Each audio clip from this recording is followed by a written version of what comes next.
Hey, what is up, everybody? This is Stevie Breach coming to you with the latest movie news. Yes, I know we don't normally talk about the movies here, but when it revolves wrestlers, we talk about the movies. And, this revolves The Rock and Hulk Hogan, basically going up for the same movie role as Sylvester Stallone writes the Expendables 4. The Expendables is sort of a movie that's based on a lot of 80s and 90s action stars. It's also sort of brought in Stone Cold Steve Austin and Ronda Rousey in for these movies. It's a little bit weird. This video is going to be more about Hulk Hogan than The Rock. But for The Rock, who's looked at as sort of one of the biggest action stars out there today, I don't think he really fits into the Expendables 4. I know that he has been a guy that's came in and revived a lot of franchises, like when he came into Fast 5, when he came in for G.I. Joe 2.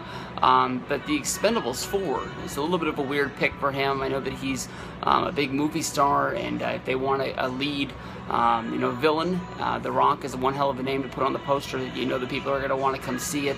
It seems like every summer when a Rock movie drops, it's sort of like the must-see event, whether if it's San Andreas or one of the Fast and the Furious movies or something like that. It's about called Faster.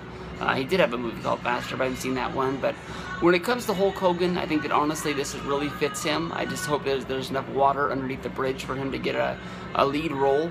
I know that they've forgiven a lot of past stars for things such as like Mel Gibson when he went on his anti-Semitic rant back in the day. But then again, he was directing his own movies as well as writing them, and that's sort of how he got back into the limelight. But then again, it's been a few years. But when he came out for the Mad Max premiere this year, he was treated like a huge star. It was a big surprise that he was there, and he was treated like as a huge hero to the movie business and things like that for everything he meant to the Mad Max franchise.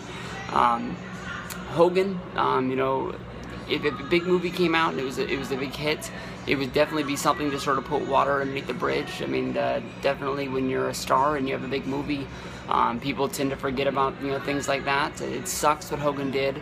Hulk Hogan was one of my heroes as a kid growing up. So even though what he did was horrible and despicable, it's not like I cannot forget Hulkamania and what it means to me and everything in my life. And I just wish that I'd be able to wear his shirts again. The other day I was wearing one of his shirts around the house when I was pretty much laying around doing nothing, and ended up leaving to go pick up my kids from school. And as I stepped onto the school campus, I noticed the shirt I was wearing, and it was a white, red and gold Hulkamania t-shirt that I got from a TNA sale a few years ago. And I was utterly embarrassed to be wearing that shirt. That I just was hoping that no parents were looking at me, judging me. I just really was thinking that everyone was looking at me. I would have sucked if I thought that I embarrassed my girls, or if anybody would have said to me anything about it, thinking that I was like cheering on the Hulkster, like, well, way to go, Hulk, you tell him.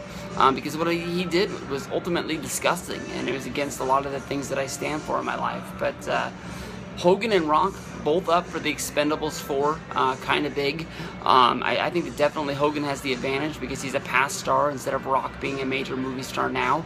But maybe they're going to throw down the money, trying to make Expendables blow up. I know that Expendables 3 wasn't as big as 1, and it wasn't as big as 2.